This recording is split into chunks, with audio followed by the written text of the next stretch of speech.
Admiral Zexathara of the Hegemony Fleet stared at the holographic display with disbelief etched across his reptilian features.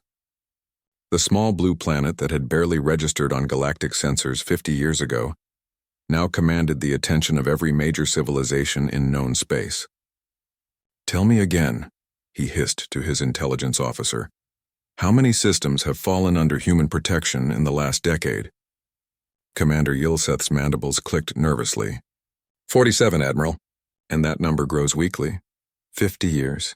That's all it had taken for humanity to transform, from a species that couldn't even achieve faster-than-light travel to the most formidable military force the galaxy had ever witnessed.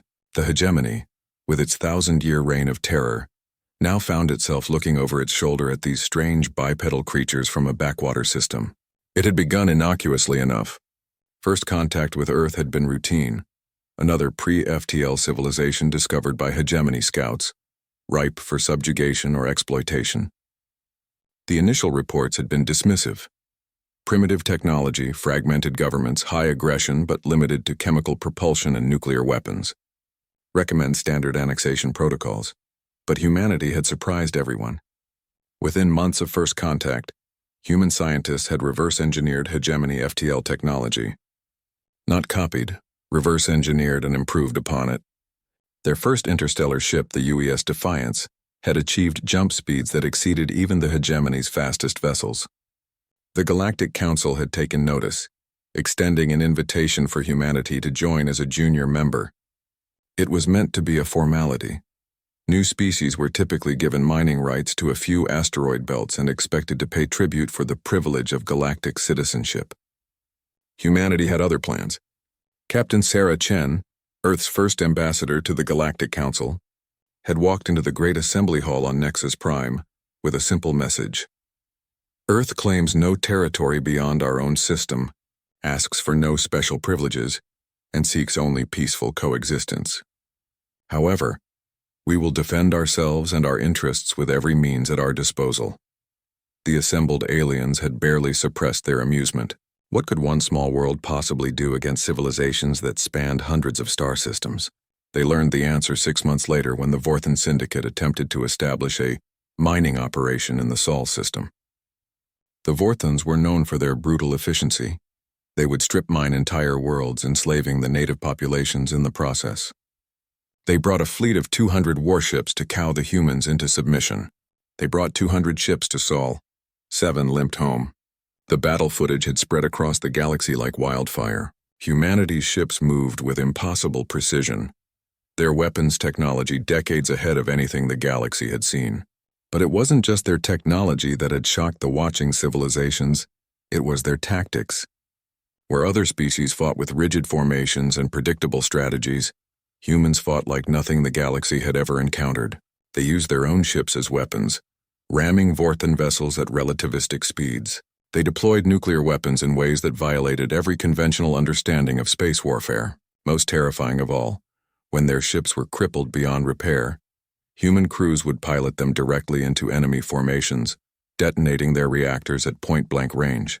The Vorthan survivors spoke in hushed tones of human boarding parties, soldiers who would breach hulls in the vacuum of space, fighting with a savagery that bordered on madness. They told stories of humans who continued fighting even after sustaining injuries that would kill most other species. But the real shock came in the aftermath. Instead of claiming Vorthan territory or demanding tribute, humanity simply helped. They rescued Vorthan civilians from damaged ships, provided medical aid to wounded enemies, and even assisted in rebuilding efforts on Vorthan colonies that had been damaged in the conflict. It was unprecedented. Word spread quickly. Within years, species across the galaxy began requesting human protection from raiders, slavers, and the Hegemony itself. The humans never demanded payment, never claimed territory, never imposed their will on those they protected. They simply protected. This baffled the established powers. How could a species maintain such a massive military without conquest or tribute? The answer lay in humanity's unique approach to warfare and diplomacy. Every human colony, every protected world, contributed voluntarily to Earth's defense fleet. Not through taxation or tribute, but through genuine gratitude and mutual benefit. Protected worlds shared technology, resources, and intelligence freely. The result was a military-industrial complex that spanned hundreds of systems, but operated on principles of cooperation rather than domination. Admiral Zexithara had studied human military doctrine extensively. What he found disturbed him more than any weapon or tactic. Humans didn't just fight to win, they fought to protect. Every engagement was calculated not just for strategic advantage, but for minimizing civilian casualties. They would take enormous risks to save non-combatants, even enemy civilians. Yet this compassion made them more dangerous, not less. Protected species fought alongside humans with a fervor that no amount of coercion could match. The galaxy had never seen such loyalty freely given. The breaking point had come 3 years ago during the siege of Kepler Station. The hegemony had trapped 40,000 civilians on the remote outpost, using them as human shields while demanding the surrender of the entire Kepler sector. Standard galactic protocol would have written off the civilians as acceptable losses. Humanity sent one ship. The UES Indomitable, captained by a woman named Rodriguez, had somehow penetrated the hegemony blockade, evacuated all 40,000 civilians, and destroyed the entire hegemony fleet in the process. The tactical analysis still made no sense. One ship against an entire battle group should have been impossible, unless that ship was crewed by humans. Now, as Admiral Zexithara contemplated the shifting balance of power in the galaxy, he realized the truth that other military leaders were slowly accepting.